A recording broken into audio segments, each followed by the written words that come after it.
Mr. Netanyahu, is the issue of self-determination the core of the conflict in the Middle East? No, I don't believe it is. The real core of the conflict is the unfortunate Arab refusal to accept the state of Israel. And I think, as was mentioned earlier, for 20 years the Arabs had both the West Bank and the Gaza Strip. And if self-determination were, as they now say, the core of the conflict, they could have easily established a Palestinian state then, but they didn't. When did the issue arise then? Well, for 20 years, we didn't hear a word about self-determination. And in fact, what we did hear, those of us living in the Middle East, was about driving the Jews into the sea. Now, after 1967, under the leadership of the PLO, the hardline strategy shifted to adopting a moderate, dressed-up slogan, which now talked in terms of first a secular democratic state and then replaced it with Palestinian self-determination. But what this really means, contrary to what Mr. Aruri said, about 1977 being a changed year in the PLO's objectives, let me quote you what the PLO Information Office said in a Dutch paper in 1977, in May 5th. 77? May 5th, 1977, yes. The statement was very simple. Our objective remains the destruction of the Zionist state of Israel. So let's keep in mind that what we're talking about here is not the attempt to build a state, but to destroy one. Do the Palestinians have a right to a separate state? Well, Mr. Ajami has been talking about human rights. well, I think that no, I don't think they do, but I think that it's quite instructive that the Palestinians who are invoking the right of self-determination, which is an attribute for separate nations, themselves are the ones who define themselves as part of the Arab nation. Now, no one is denying that there are Palestinian Arabs. There's a very distinguished Palestinian Arab sitting right next to me. But the Palestinians themselves, in the Palestinian National Covenant, the very first article, say that the people of Palestine, quote, are part of the Arab nation. Well, let's look at the Arab nation. It has 21 states, an area roughly the size of the United States, and 1/6 of the entire world's wealth. Now, add to that the fact that there already exists a Palestinian state, and that is Jordan, 60% of whose population is Palestinian. I think it's quite interesting that Yasser Arafat and King Hussein, who are bitter enemies, agree on one thing, that Jordan is a Palestinian state.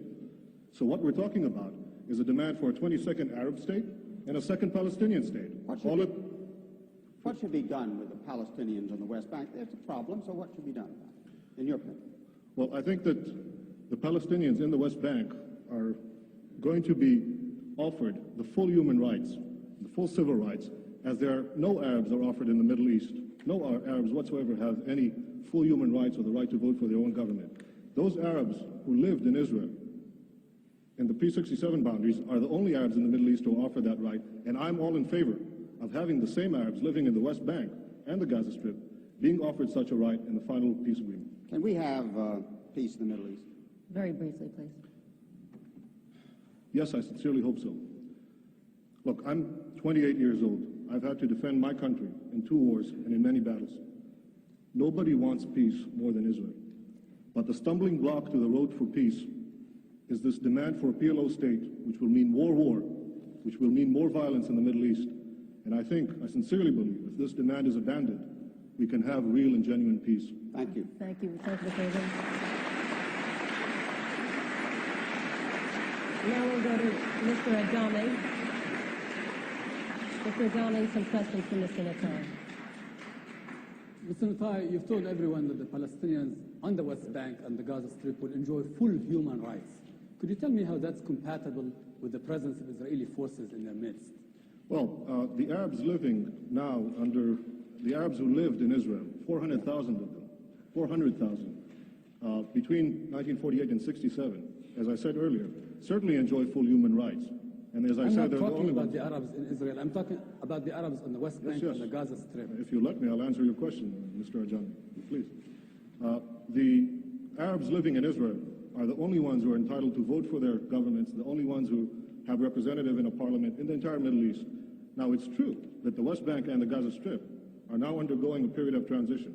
In fact, no Arab government has been willing to negotiate so far about this period of transition.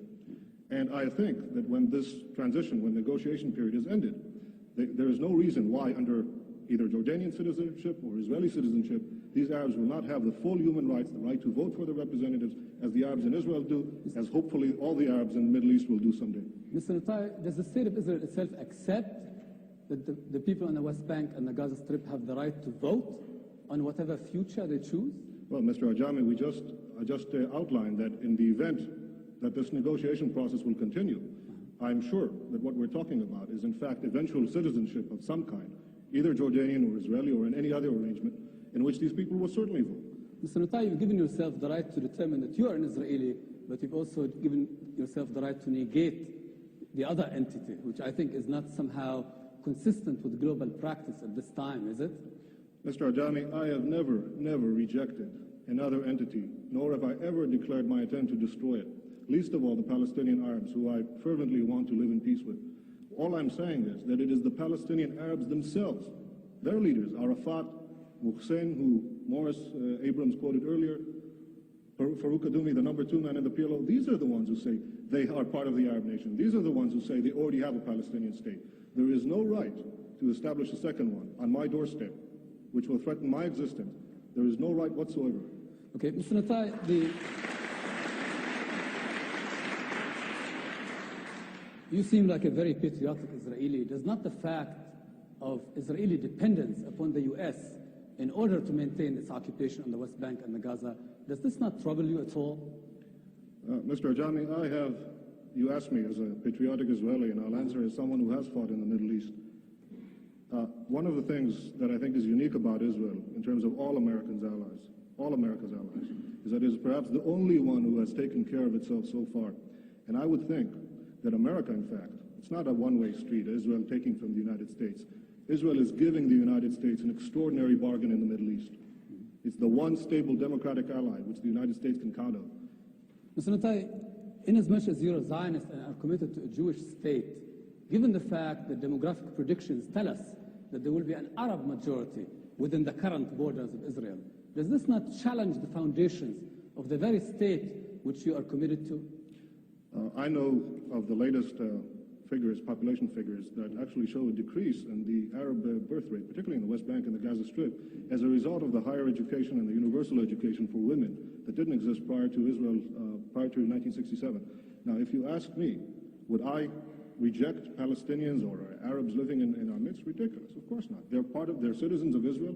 If they... No, I'm talking about the West Bank and Gaza. See, we're still going back to the core of it. Yes, I agree. Whatever will be the final arrangement, these people should be free to multiply as they wish. I think that it is written in the Bible, multiply and be fruitful. I think these people should have that right. I'm not going to start enforcing a birth control program under any circumstance. Thank you. With that biblical injunction, I will turn to Mr. Abram. One more question to Mr. Natai. Mr. Natai, since the subject is what should the United States do, may I ask you if you could summarize why, in your opinion, the United States should oppose the creation of a PLO state? I think the United States should oppose the creation of a Palestinian state for several reasons. The first one being that it is unjust to demand the creation of a 22nd Arab state and a second Palestinian state at the expense of the only Jewish state. I think it also would defeat the hopes of those moderate Palestinians who genuinely want to reach a peace accommodation with Israel. Thank you. Mr. Jami, another question. Mr. Natai, as someone who would say that you believe in democracy, do you believe that Israel can continue as a garrison state and still remain a democratic state? Mr. Ajami, either you didn't hear what I said before, or for your benefit, I'll repeat it again. No, Israel does not intend to remain a garrison state. Israel wants to live in peace and wants to be secure. If that involves maintaining military guarantees, our own military guarantees against the destruction of people who surround us, yes, I believe we should fight for our survival. If I have to, I'll fight again, but I hope not to. Thank you. Thank you, Mr. Jami. Mr. Natai, thank you for joining us.